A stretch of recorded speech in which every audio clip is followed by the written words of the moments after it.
Constructive Thinking is a podcast by the Progressive Contractors Association of Canada. My name is Karen Renkema, and I am the Vice President of Ontario for PCA. Today, we will be talking with Paul Jong, President and CEO of PCA, about PCA's 25th anniversary and what 25 years of PCA means to the construction industry in Canada. This program was taped on December 10th, 2025. I hope you enjoy, and Happy New Year. Hi, Paul. Thanks for joining us today. I'm very excited to be able to be taping this podcast with you today. It's my first time actually hosting it. And I think for a year-end podcast, very important topic for us. We've spent the year celebrating and holding events based on our 25th anniversary and kind of talking about our broader history, our successes, and the future for PCA and the broader progressive construction movement. Maybe to start, maybe we need to go back further than 25 years, and I'll let you provide the editorial on this. Why don't you kind of give me a little bit of a glimpse on what the industry looked like prior to PCA? Maybe it goes back to the history of the progressive construction movement that may not have included PCA. Why don't you give me just a little bit of a glimpse of why PCA, what happened prior to PCA, and what was the catalyst for contractors joining together in an association? Yeah, it's actually quite a fascinating thing to look back on. Perhaps something that we overlook on our day-to-day business as we build structures and run our businesses. But it's very important, I think, to think back to the conditions in the construction marketplace in general, but particularly the labor relations space within it, because there was a number of things that occurred legislatively, not just in Canada but North America, going back all the way to probably the 1950s or 1960s, that had a huge impact on the circumstance that our contractor members found themselves in, particularly in the late 1980s, 1990s, which eventually led to the formation of PCA. So this history, if I can tell it succinctly, kind of began in America, where after the Second World War, a number of labor laws were developed or refined, which Canada basically adopted in general. And that one trend that both Canada and the U.S. shared was to look at the construction industry much differently than labor relations was done outside of construction. So, healthcare, retail, manufacturing, all these different sectors. Typically in those sectors, when there was a union that came into a workplace, all the workers would form a bargaining unit, irrespective of their jobs, because labor boards from the U.S. to Canada preferred the most fully integrated bargaining unit. They did not want to have fractured bargaining units. They wanted to have all the workers working together under the one union collective agreement. So that preference still stands today, with the major exception of our construction industry, where in America, but perhaps even more so in Canada, the construction sector was met with a different circumstance, which was that all the unions in the construction sector were based on craft. And of course, we know this today. The building trade unions are all based on craft, so it's a rather obvious statement. But the profound element was that the governments of the day, going again back to the 50s and 60s, bowed their head to that different structural approach, where you didn't have one union representing all the workers in a construction company. You had one union representing the electrical workers, one union representing the carpenters, and on and on. And so legislation was developed almost not identical, but relatively similar in all the Canadian provinces, which endorsed or kind of tied into that more segmented, plural, siloized union structure. And so you had separate provisions or divisions of the labor relations code that were particular for construction, which instead of endorsing all employee bargaining units in construction, they endorsed craft-based bargaining units. And that was all in some ways well and good, because in those early days, the building trades were the only unions operating in the construction sector. So there was a certain logical extent to it. However, none of the legislators or labor board officials anticipated that this marketplace would begin to innovate over time. And if I can use the word innovate, that happened primarily when the CLAC union began to catch its stride. CLAC was founded in the early 1950s. It was really a kind of a small boutique union for many years, even decades. But by the time the market got to the late 1980s and 1990s, you had two things happening. One was that CLAC was growing and demonstrating its capability to function as a legitimate union in the marketplace. Labor boards were repeatedly cementing CLAC certification applications, dismissing one after the other the building trades attempts to mischaracterize CLAC as not a union. And on the other side of the coin was a group of construction companies who were increasingly demonstrating capability to do larger and larger scopes of work. They were kind of getting on the radar of larger project owners. And what I mean by that, for example, in Alberta, you had the oil sands, or more broadly, the oil and gas industry, where you had project owners giving large scopes of work to contractors who had a signatory relationship with CLAC. And that began to kind of do a couple of things. One is the owners began to say, hey, this is very interesting. We have very capable contractors, but a different labor model. How do we do this? And on the other side of that coin was governments who began to realize that these labor laws didn't really fit the emerging reality. And so CLAC in those days was a square peg in a round hole. Basically, what ended up happening is in the late 1990s, you began to see a very solidified movement, both on CLAC's behalf to demonstrate their credentials in the marketplace, but also the contractors who insisted that not only owners recognize this labor model, but that legislators recognize it as well. And so these contractors began to talk about grouping together and having a shared voice when it came to talking to government. You're really interesting. I might take you back a little bit on this, because part of our mission and value statement is modernizing Canadian construction. You spoke a little bit about, well, this is the way construction had been done. Arguably that was the way the guild system worked in parts of Western Europe.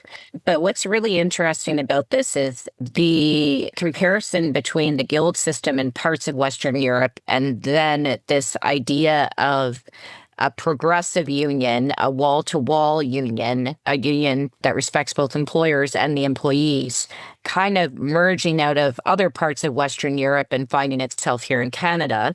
So I guess just a little bit of commentary. The idea of modernizing Canadian construction had the entrance of CLAC into Canada, I guess arguably would be that was a new idea. You spoke about North America. Is that the case as well in the U.S.? No, not so much. The American experience is fundamentally different in some ways, because in America, the labor relations legislation is national, not provincial. And so that sets up a number of different dynamics when it comes to, how kind of the regional operation of unions and contractors engaging with each other. The other characteristic that's highly notable is very, very different than in Canada. There is right to work legislation in America, where probably about half of the states have legislation which says that when a union organizes a workplace, the workers do not have to pay dues. This is something called the RAND formula, or automatic dues requirement, which is quite common in the union industry. If a union organizes a workplace, typically the union has the right to command or demand payment of union dues by the workers, even if they don't want it. In some cases, and CLAC is one of the flag wavers of this consideration, the concept of freedom of association is that workers can, based on their conscience, ask for an exemption of paying dues. But in America, with the right to work legislation, an entire workplace or entire state has legislation which disallows the union to force workers to pay dues. And that basically kills the union. If the union doesn't have any funding, it's not going to be able to operate.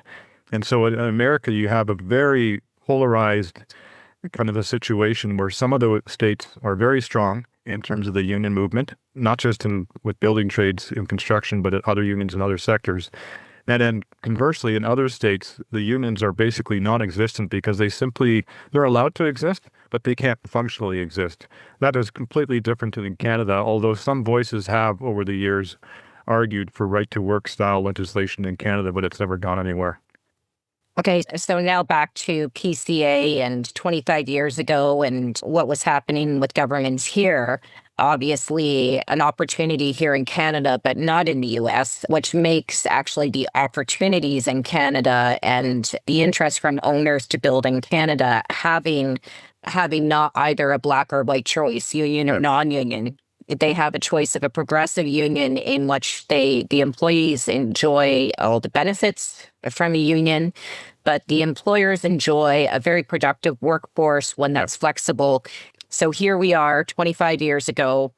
We have a group of employers and a fair bit of frustration, but also a vision for opportunity.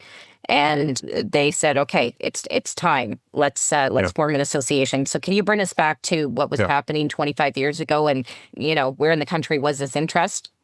Yeah, it was primarily at that time in Alberta, although again, there were many construction employers, ranging from Ontario across the prairies to British Columbia that were signatory to CLAC.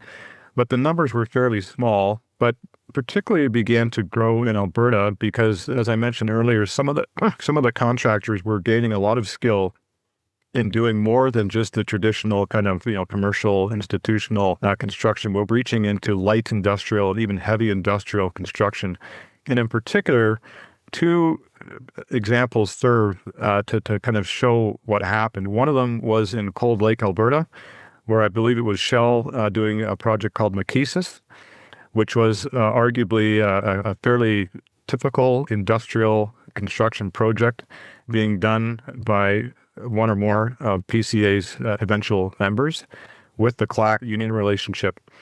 And that worked very, very well. The client was very satisfied with the presentation of the workforce, a sizable workforce, a productive workforce, a labor model that did not add stress and strain to the project, but rather instead offered a more collaborative approach to dispute resolution. And that project really kind of put a stamp on the map of the success of that labor model. Shortly after that, this is in the sort of the late 1990s. Shortly after that, in the oil sands, Suncor was experiencing tremendous amounts of grief when it came to doing an expansion on one of their projects, and they, low productivity. This is with a building trades model. Low productivity, high cost, labor disputes. Really kind of a trapped, kind of a workforce, a trapped labor model. And Suncor began to, using the McKeesis example, began to realize that there was contractors working with a union like CLAC that had a viable construction/labor relations model that could deliver on time, on budget, on target. And so Suncor made a crucial decision to open up its construction bidding to more than just building trade contractors. They made some rules on the site where they had a segregated camp so that the workers wouldn't tangle with each other from the different union models. They did some work on the project itself to create separation between the various scopes of work. And crucially, they created a policy which was a zero tolerance policy for verbal, physical harassment on the project, subject to a site ban for life if a worker or workers breached that requirement.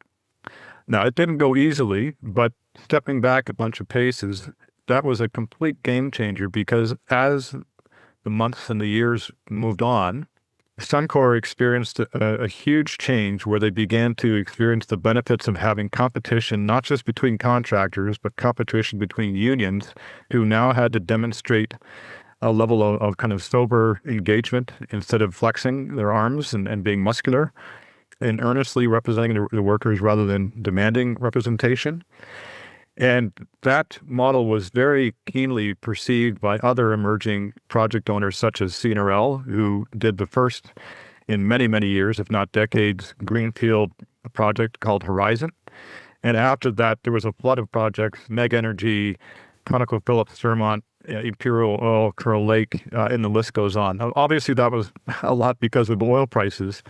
But I would argue it was also because these project owners began to see that what we now call an open managed site, where you have, CLAC affiliated contractors, building trade affiliated contractors, and even a rising host of non-union contractors all working together on this site under, strong work rules, was highly beneficial to engaging the broader marketplace, the workers, irrespective of the union, the contractors, irrespective of affiliation, and getting good results when it came to being on time, on budget, on target. So it was truly a game changer.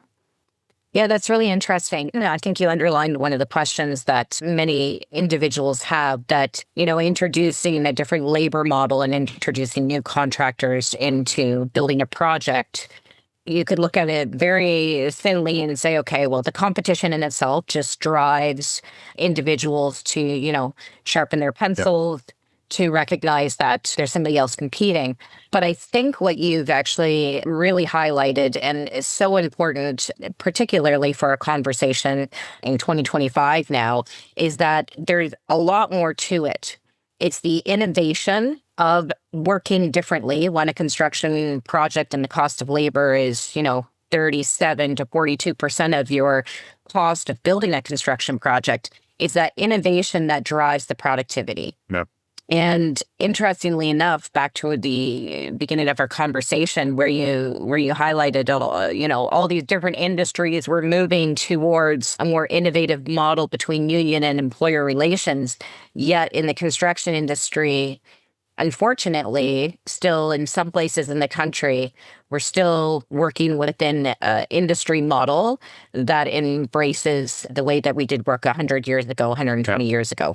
That being said, you spoke about a couple of the success in 25 years back, but so PCA's been around. We've been a little bit more new kid on the block here in Ontario for 15 years or so. But, give us a little bit of a sketch on if you had a top 3 list of, the largest successes of the association, of our members over the past 25 years, what would you highlight? Well, in some ways, it's hard to answer that, which I'm pleased to say, because I believe that we've had some remarkable successes. But I think that I might indulge myself and have a bit more than 3, but I'll try to keep the list short. I think one of the first one, which may seem odd because Saskatchewan is not necessarily a hotbed of construction activity, although some of our companies may argue that point. They've done a lot of great work there. But one of the early signals, which came just as I was coming into the organization in 2010, was in Saskatchewan, where for many years, if not decades, contractors affiliated with CLAC or even non-union contractors could not work in the province because the province had a legislative arrangement only recognizing the building trades in the sector. I know it sounds crazy to say that now, but those are the kind of conditions that were existing in Canada. And we'll come to some of those other examples in a moment. So we went in, and we weren't the only ones, but we were kind of the flag wavers, the cheerleaders of a process to go into the then Brad Wall Sask Party government and make a convincing argument that the construction industry should be open. It should not be closed. It should not be a monopoly. Should not be unipolar, but it should be a plural marketplace, facilitating competition, employee, worker choice. And to his tremendous credit, Brad Wall and his legislators fully agreed with us, and something called Bill 80 was put into place. I believe it was about 2009. And Bill 80 allowed building trades to continue to work in their fashion and on a craft, basis, but created a separate section of the code which allowed non-building trades or, progressively unionized CLAC organized contractors on an all-employee basis to set up construction activity. That was a game changer, for Saskatchewan, because it demonstrated the ability for our contractors and their workers to finally get work there. But more broadly, signal to the rest of Canada that some of these labor laws were really truly antiquated, that they just did not match the present reality. And that Bill 80 in Saskatchewan was really an emblem of that. I think the next example would be Bill 66 in Ontario, which was passed probably sometime about 5-ish years ago, maybe more. 2018. Yeah. Our listeners in Ontario will be very familiar with this, but perhaps those not in Ontario may not be. But in Ontario, there was a very, very strange and puzzling and very surprising element of the Labor Relations Code, which we call the construction employer provision. And what happened was that if you were a municipality and you wanted to build a piece of public infrastructure like a bridge or a hospital or a highway, and you began that process of building that piece of infrastructure, you were under the Labor Relations Code a construction employer. And as a result, the municipality could be organized by a union in the same fashion that any of our contractors who might be listening would be organized. And there are other provisions that were not helpful. What we call I think we call it the Saturday certification rule. The building trades could organize a fraction of the workforce, perhaps on a Saturday when the overall workforce was low, and through automatic certification gain the ability to represent the workers of their trade. But because unions in the building trades have security provisions, they would lock up the entire municipality with the building trade unions. They would force the municipality to honor their peer unions. And so we, again, were the vanguard to go to the government of Ontario and ask for that rule to be removed. It took us a lot of time, a lot of effort, but we finally succeeded. And I guess you say back in 2018, the construction employer designation was removed, but with a twist. The twist was that, and the municipality had a short time period, I think it was maybe 30 or 60 or 90 days, within which it could opt to retain the construction employer designation if it so chose. Almost all the municipalities, Municipality of Hamilton, Kitchener, Cambridge, Waterloo, Sault Ste. Marie, etc., all opted to leave the construction employer provision in their rearview mirror. But unfortunately, the City of Toronto decided to retain the construction employer provision. And so we still have to this day this holdout jurisdiction, which happens to be one of the most lucrative and active construction jurisdictions in Ontario, where we still cannot access publicly funded work, including University of Toronto and a few other components. So it's very unfortunate. So that's another highlight for PCA, that we had a huge success in Ontario. And then I would argue that going back to Alberta, this was Bill 30, back in about 2020, we had, ever since our founding, because we were founded in Alberta, identified that Alberta had a very strange situation. It allowed for all-employee bargaining units, but it allowed the building trades to raid specific trades out of the all-employee unit. And so that was a terrible situation. Every time our companies would go into an open period, they would have to fear for the possibility of their workforce being fractured or balkanized. And so Bill 30 was a final success after 20 years of pursuit, where the province allowed for what we call consolidation of all employee collective agreements, so that it became one collective agreement rather than a collection of separate certifications for different trades that functionally formed an all-employee unit. And now, with this new law, the building trades do not have the ability to do what's called a carve-out. They cannot carve a single trade out of the larger whole.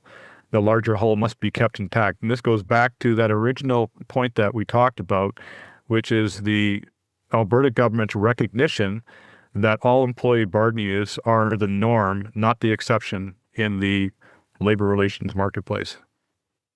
Yeah, and really embracing Alberta being probably the first jurisdiction that has, originally, but even just recently, embracing the absolute value of a wall-to-wall bargaining unit, and embracing that construction can be done differently. Yeah. We don't need to do it the same.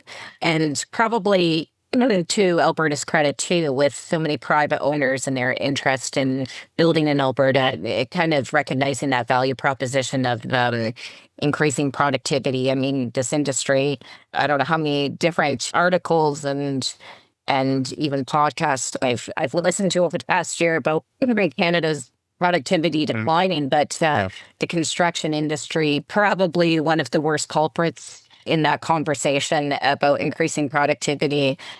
Technology and modular construction can fix some of that, but really, when it gets down to the brass tacks, it's when labor is such a large contingent, like I said before, of the pricing of building something, we have to think a little bit more creative on how we're building and how we organize our labor force as well. Yeah. So we're coming close to the end of our discussion, although I think that we could probably spend another hour together talking about this, and maybe some of these concepts very worthy to revisit, particularly those speak a little bit more about the labor landscape in Ontario, Alberta, BC, even with other progressive unions kind of now out of this I'd say larger thought of how to do construction differently, and some more participants in this across Canada.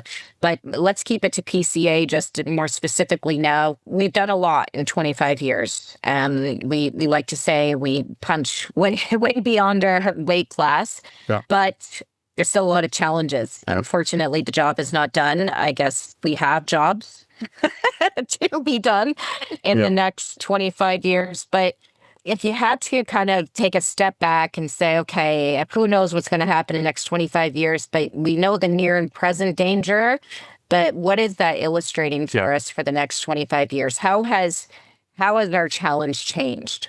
Yeah. Well, I'll answer it again, perhaps in two ways or two sides of a coin. One of them is that our kind of foundational or kind of originating challenge of modernizing construction legislation, whether it's labor laws or apprenticeship, continues to this day.